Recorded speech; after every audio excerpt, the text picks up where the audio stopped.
পশ্চিম মেদিনীপুরের ঘাটালের ছবি আপনাদের দেখাবো। বিজেপি বিধায়কের প্রচার, সেই প্রচারের ছবি দেখুন। অভিনব প্রচার, লক্ষ্মীর ভান্ডারের ঘট হাতে নিয়ে বিজেপি বিধায়ক, ঘাটালের বিজেপি বিধায়ক শীতল কপাটের প্রচার।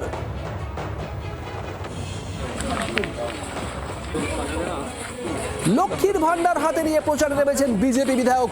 ঘাটালে বিজেপি বিধায়ক শীতল কপাট, তার দু হাতে দুই ভান্ডার। বাড়ি বাড়িতে প্রচারে যাচ্ছেন, জনসংযোগ করছেন বিজেপি বিধায়ক। তার এক হাতে রয়েছে লক্ষ্মীর ভান্ডার আর অপর হাতে অন্নপূর্ণার ভান্ডার। ঘাটালে সুলতানপুরে প্রচারের ছবি আপনারা দেখছেন। বিজেপি বিধায়ক শীতল কপাট বাড়ি বাড়ি যাচ্ছেন, দু হাতে দুই ভান্ডার।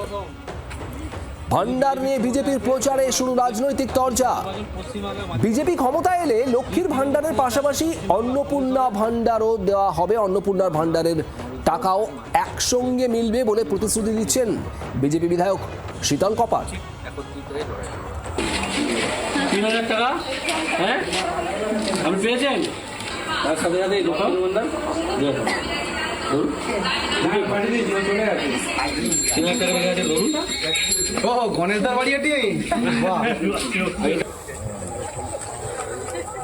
চম্পক দত্ত আমাদের প্রতিনিধি রয়েছেন টেলিফোনে। চম্পক, অভিনব প্রচার, অভিনব ভাবনা, লক্ষ্মীর ভান্ডার সেই সঙ্গে অন্নপূর্ণা ভান্ডার দেওয়া হবে। শীতল কপাটের কি বক্তব্য? দেখো, এইভাবে কিন্তু দেখা গেল বাড়ি বাড়ি প্রচার করতে, এখনো ভোট ঘোষণা হয়নি, তার আগে কিন্তু প্রচার করতে দেখা যাচ্ছে ঘাটালের বিধায়ক শীতল কপাটকে। এবং তিনি এক হাতে যেমন লক্ষ্মীর ভান্ডার নিয়ে রেখেছেন, তেমন অন্য হাতে অন্নপূর্ণা ভান্ডার নিচ্ছেন। বলছেন যে 1,500 টাকা করে এখন মুখ্যমন্ত্রী ভোটের আগে যে ঘোষণা করেছেন, সেই 1,500 শুধু নয়, তার বিজেপি যদি ক্ষমতা আসে তাহলে 3,000 টাকা করে অন্নপূর্ণা ভান্ডার দেওয়া হবে, এমনটাই কিন্তু অভিনব প্রচার করেছেন।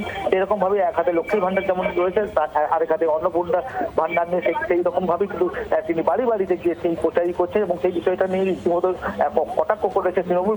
তৃণমূল তার বলছেন যে লক্ষ্মীর ভান্ডার যখন শুরু হয়েছে তখন এই বিজেপি তখন প্রতিবাদ জানিয়েছিল এবং নানা রকম ভাতার গল্প সেখানে শুনেছিল। আজকে সেই বিজেপি এখন লক্ষ্মীর ভান্ডারকে নিয়ে হচ্ছে বাড়িতে বাড়িতে, এই নিয়ে কিন্তু কটাক্ষ করেছে। মানুষ কিন্তু ভোট দেবে না, মানুষ কিন্তু মমতা বন্দ্যোপাধ্যায়। ধন্যবাদ। শোনাবো শীতল কপাটের বিজেপি বিধায়কের এই প্রচারে তৃণমূল কংগ্রেসের স্থানীয় তৃণমূল নেতৃত্বের কি বক্তব্য এবং বিজেপির তরফে বা কি বলা হচ্ছে শুনুন। আমাদের স্বরাষ্ট্রমন্ত্রী অমিত শাহজি বলেছেন যে পশ্চিমবাংলায় বিজেপি ক্ষমতায় এলে বর্তমানে পশ্চিমবাংলার যতগুলো প্রকল্প আছে সবই থাকবে, তার মধ্যে লক্ষ্মীর ভান্ডারও থাকবে। আর বিজেপি ক্ষমতায় আসার 1 মাসের মধ্যে অন্নপূর্ণা ভান্ডার 3,000 টাকা করে দেওয়া হবে। তো সেটাকেই আমরা সামনে রেখে বাড়ি বাড়ি মায়েদেরকে প্রচারের মাধ্যমে বোঝাবার চেষ্টা করছি যে বিজেপি ক্ষমতায় এলে লক্ষ্মীর ভান্ডার, অন্নপূর্ণা ভান্ডারে 3,000 আর লক্ষ্মীর ভান্ডার 500 টাকা দুটোই পাবেন। আর 2 দিন পরে তিনি প্রাক্তন হয়ে যাবেন।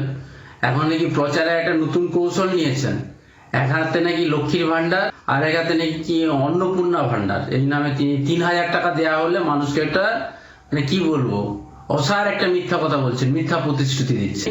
হাজার হাজার লক্ষ লক্ষ ঘাটালবাসীকে যেভাবে উপকার পৌঁছে দেওয়া হয়েছে, বিভিন্ন প্রকল্প ঘাটালের প্রত্যেকটি পরিবারের কাছে যেভাবে পৌঁছে গেছে, শীতলবাবুর আর কোনো জায়গা নেই। এইভাবে ঘাটালের মানুষকে বিভ্রান্ত করা যায় না, মিথ্যাচার করা যায় না, এইভাবে ঘাটাল মানুষকে বোকা বানানো যায় না। বাংলার আওয়াজ, বাঙালির আবেগ, জি 24 ঘন্টা।